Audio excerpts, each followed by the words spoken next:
Hi, I'm Kellyanne, not a populist, and I'm coming directly from the Greek-style Roadkill Cafe. We just opened up our Greek-style Roadkill Cafe. We run over a bunch of animals. We got a lot of stock over here, and you just come on down and enjoy any kind of roadkill animal that you would be pleased to eat, and even bring in the stuff that you done rolled over today. And we will just whip that up for you, make a nice meal.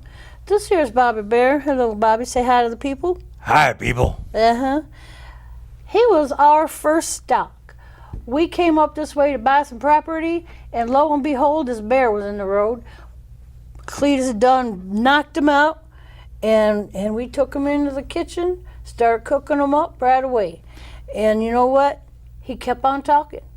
You know, and it was kind of interesting. You go on ahead and say something. I don't understand why you had to hit a bear. I understand you hit a possum, a raccoon, them little bitty things. But dang it, I'm as big as a little Volkswagen. This here's an argument we have all the time. I was not driving.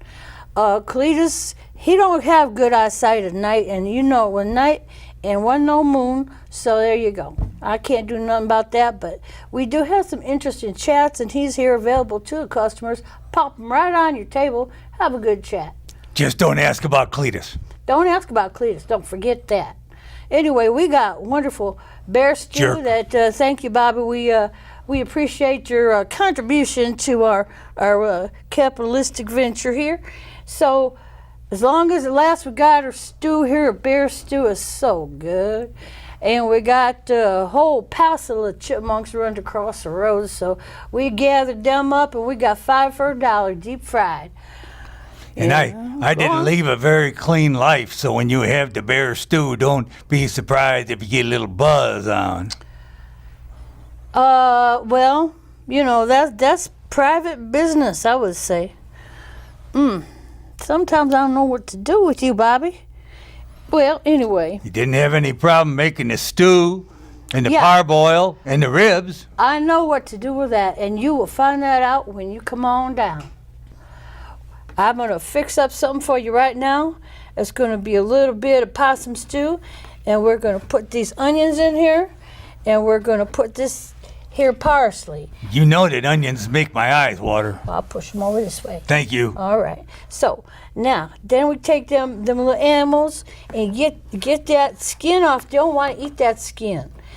But you know, it don't matter what animal it is. The animal's animal. It's got meat. And Papa said, meat's meat. Man's got to eat. So that's what our policy down here. But Cletus not a populist. He's a good man. He's part Greek, part Tennessean. And that's why we got the inspiration for this here restaurant. You know the problem with the chipmunks? They're like chicken wings. There's so little meat, you got to eat a couple dozen of them. That's why we start out with 5. 5 for $1, that's a good deal. And then you want more, you go and get more. Roadkill Cafe. Yeah, Come on down, say hi. that's right.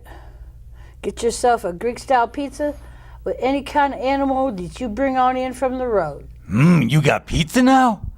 Oh yeah, we got some roadkill pizza. All right, well, thanks for coming down to the Roadkill Cafe.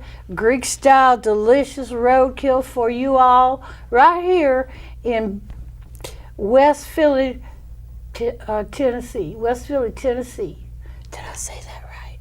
All right. So anyway, come on down, enjoy the food, bring your roadkill on in. We'll fix it for you any old way you like, and enjoy the beautiful outdoor setting that we have up here in the hills, and have Bobbi talk to you on your own damn table.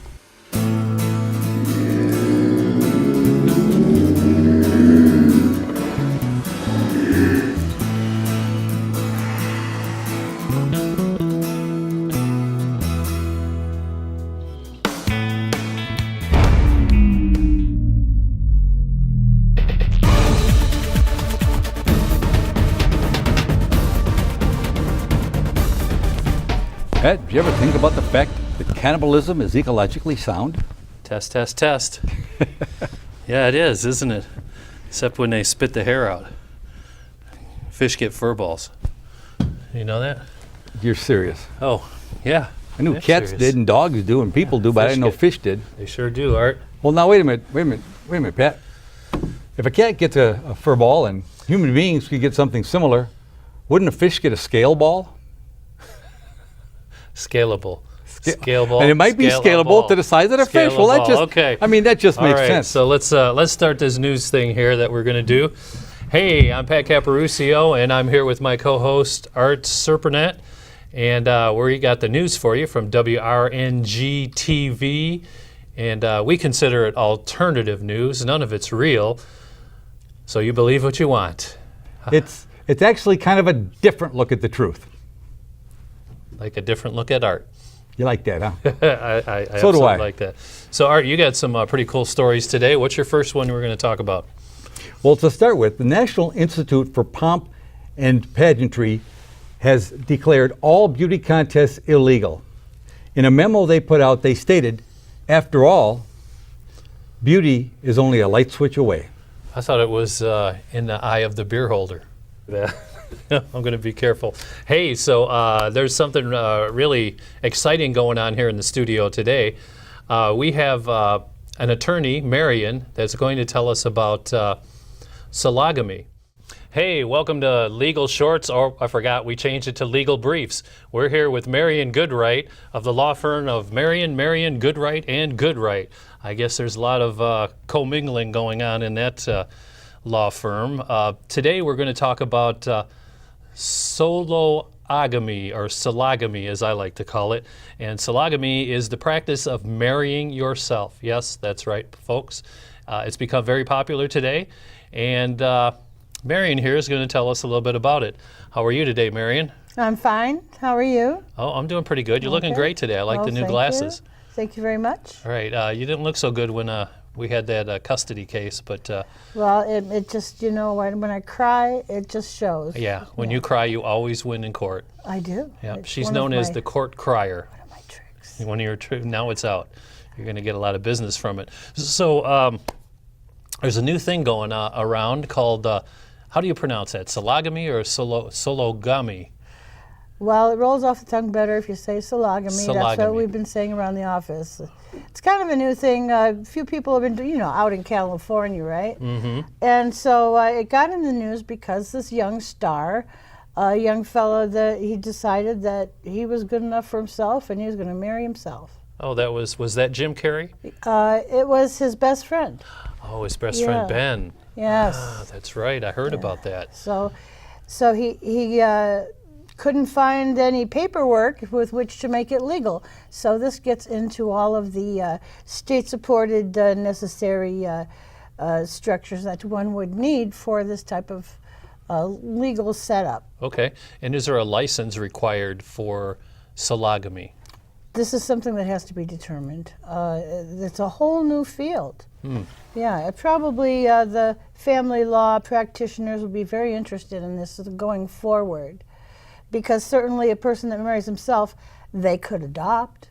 They might have children from a previous relationship. So it gets, all the complications you would expect in any relationship. Okay, so you open up a new can of worms. Mm-hmm. What about people that want to adopt themselves? Do you think that could come about after this sologamy case that you're handling? Well, what you need is someone to come forward and say, I want this, I need this done, I think the law is wrong, I think we have to create a new law. That's when things move forward from a lawyer's perspective. Okay, very good. Yeah. And as far as a retainer, because I think I've run into a couple people that would actually marry themselves. Me too. Vane comes to mind, but I'm not going to say that. I think you just did. It was a joke. I was just kidding. I didn't mean The it. jury will ignore that remark. Okay. What's your retainer for a sologamy case? Well, that's yet to be determined. Okay, yet to be determined. And how can we reach you? Do you have an email, a phone number, anything like that? We've made sure that the technicians will provide that on the screen. Okay. And all I've got to say is if you need representation, get representation. It's your right. Okay, and one last thing. I heard that you were related to that famous legal trio, Dewey, Cheatham, and Howe. Well, our firm is an offshoot of that firm, but we don't have any cases in common. In fact, we've had a few cases in opposition, so Okay. that's water under the bridge. Okay, well, ladies and gentlemen, that was our show for today. Legal briefs or legal shorts, whatever you want to call it. They both have stripes. And I want to thank Marion for being on our show today. Very informative. And if you're thinking about marrying yourself, call Marion for the Marion. Ha, ha, ha. See you next week on Legal Briefs or Shorts. Yeah, all right. Thanks, Marion. Yeah, you're welcome. You're a pretty good interview. Pretty smart, too, for a lawyer. You ask good questions. Yeah, well, thank you very much. Okay, well, I'm late for my cupcake bath, so I'm gonna cut out in a minute. All right, then. Welcome back, ladies and gentlemen. This is Board with Books, and I'm your host, Alistair Board. Today we have with us Mr. Sandy LOAM, who has written the definitive book on mud wrestling. Hello, Sandy. Welcome to the show. Hey, thanks for having me on there today. This is the first time I've gotten dressed up in 20 years. Usually I wear a coat of mud all over my body, but I got dressed up just for you, hence the loose-fitting clothes and me playing with the microphone there. And trust me, folks, I've seen his skin. It's beautiful. That mud over the years, fantastic. Like a baby's butt. Okay, that's a little bit more information than I wanted to know, that how you admired my skin, but that's okay. From afar. I loved you from afar. Right. Please proceed. Oh, okay. So anyways, I've written a book today, and this is what I used to look like right here, okay, before I wrote my book and started drinking that tea. And this is what I look like now. Excuse me? You're not supposed to see that magazine. Here, I'll take All right, that. Yeah, I got that in your And desk. just what were you doing in my desk? Nothing. Oh, here it is. This is my car. And people didn't know that before Matthew McConaughey drove Lincolns, I used to drive a Lincoln. So let's talk about my mud wrestling book. Please. I was reading that the tome was extremely well received by the Catholic Church. No swear words, no suggestive situations, no pornography whatsoever. How do you expect it to ever sell? Well, I actually gave them a different copy of the book. They have no idea what the real book is about, but I got the endorsement, and that's all that mattered. And no, I'm not Republican, just to get that out of the way, because you may ask me that. So my book is about the history of mud wrestling, and the history of mud wrestling actually dated back to caveman or cave women days, because back in the day, as they call it in cave talk, the women were actually superior. Well, they still are superior, but in strength. The women had the brawn. Unbeknownst to many, the women took down the mastodons and threw the men in a pit and had mud wrestling contests for fun, just for fun, since there were no TVs. And this was written down in hieroglyphics on cave walls. So I am an expert reader of that, so I know it's absolutely true. And no, I'm not a crook. Go ahead. I'm just amazed. The more you speak, the more impressed I am. Well, smart enough to send a different copy to the society that legislates whether they're any good or not. Yeah. Smart enough to interpret all the cave paintings and the cave drawings. Right. My hat is off to you if I wore hats. Right, and I'm glad you're saying that. That really means a lot to me, Art, because since you got busted in that, since I met you last month, since we did go to college together, and you did me a favor by putting me on this show because I'm living in a van down by the river eating government cheese. This is my last shot at redemption. Well, see, you need to understand that everybody's starving to death. We're just starving to death at different levels. You're living in a van eating government cheese. I'm living in a house that's going to be foreclosed on, but because of the laws in this state, I have an extra 6 months to make no payments, and I'm eating government caviar. It's little known fact. Known fact. You know, when they bust all these drug guys, all that stuff's got to go somewhere, and the government's got to get rid of it. You really know how to make a guy feel good. So can we talk about my book? Of course, of All course. right.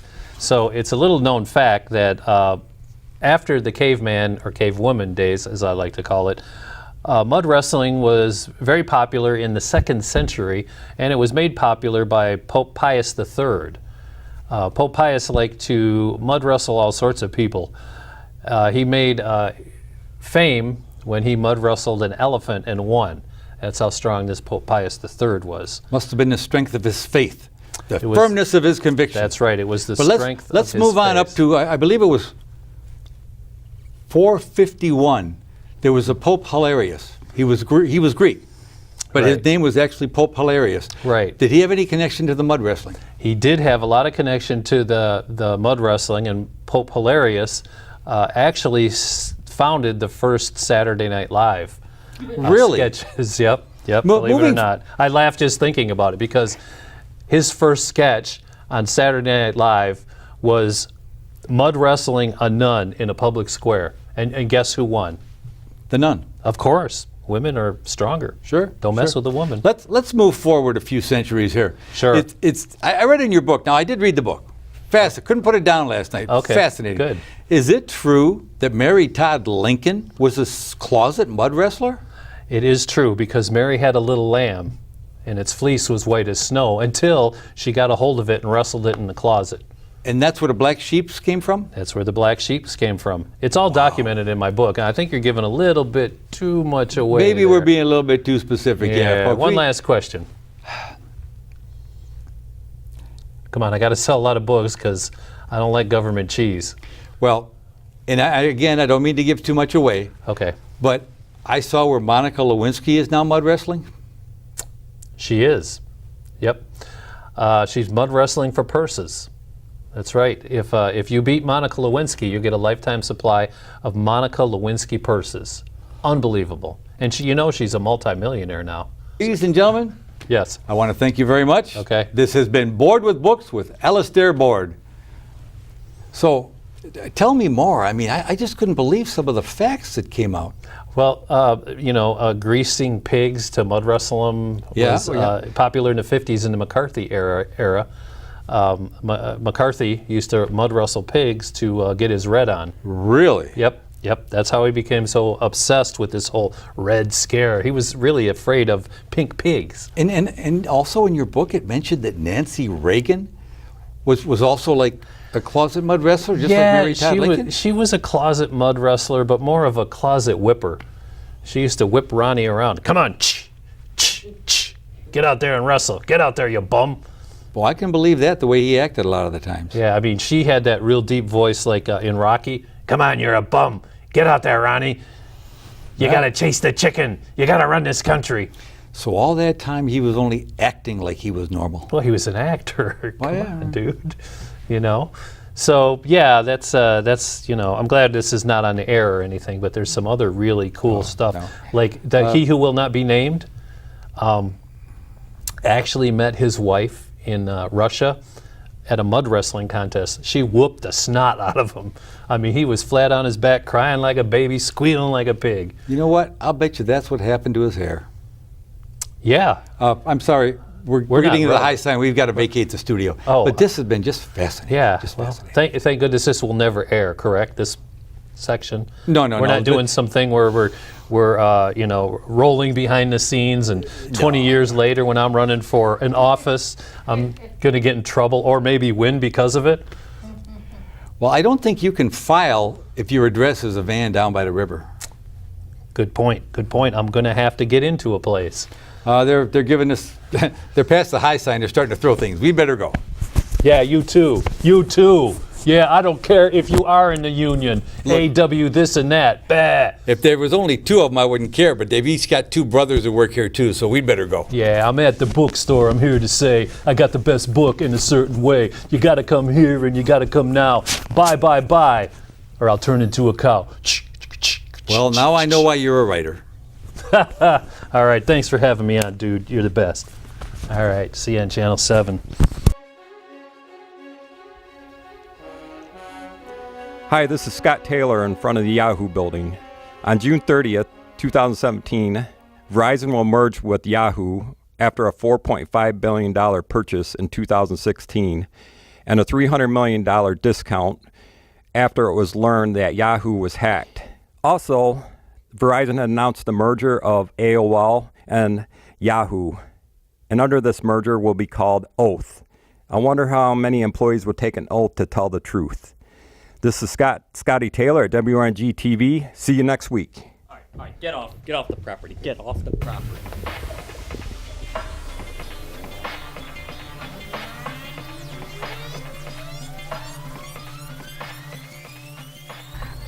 You can have a seat.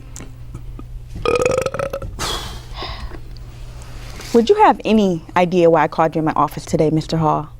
Think long and hard about this. No, I don't. I can't seem to think of anything off the top of my... What did we talk about last week?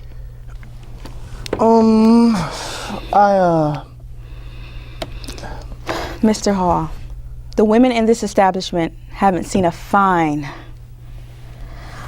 young specimen like yourself in years, okay? Mm-hmm. You're distracting them. They're basically having they're basically having daydreams about you. Oh. They're very prominent. Prominent, as in large? Rather large and distracting for some of the employees. I'm gonna have to ask you to change. Hey, women wear these kind of pants all the time. Relax. This isn't fair. Relax. I'm trying to save your butt and mine when corporate comes in. If you don't mind me asking, how do you get them so large and firm? Sometimes it's just so hot in here, I feel like I'm going to be sick. Oh, we can see how hot you are. We can basically see the sweat dripping down them. Won't happen again. Hey, don't get discouraged. I think you look great in them. Keep this between me and you. Can I touch him? What? Yeah. Wow. So nice. Yeah. And firm. I know. Wow. Well, I'm not gonna keep you here all day, so you can change and come back and finish the rest of your day. Thanks. Mr. Hall? Mm-hmm. Don't wear those again, or I have to write you up. All right.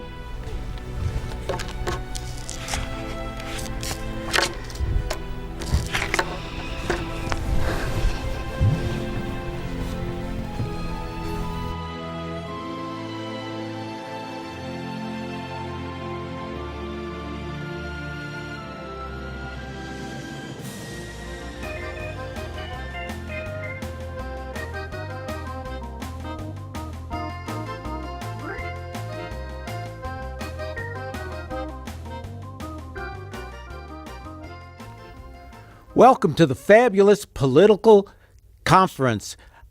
Senator Bill Science is proposing a new bill, and I see him now. Let's hear what it's about. Ladies and gentlemen of the press, I'm pleased to announce the banning of Banbury buns has passed. Many municipalities have banned Banbury buns, but with my bill, the banning of Banbury buns will no longer take place. Wait, I think I see Senator Anna Malkrakis. I must protest. The Banbury bun ban was a very important step, but this Banbury bun ban bane has just thrown all the Banbury buns in the bin. I call for strong countermeasures to banning Banbury bun bans. I think the Banbury bun ban is bone-brained. Banning Banbury buns, Ben? Why, Ben? Why? Because they burn. Well, then burn Banbury buns, Ben. Hey, wait, which side of the issue am I on again? I don't know. I've lost track. Just, do you want to flip a coin? Can we agree by the results? We'll make it a bipartisan issue. Ben. Tails? We've agreed to tails. Well, there you have it. We'll get back to this fabulous political debate as soon as we figure out what it's about. Until then, I'm Sam Wong from WRNG TV. Back to you, Pat.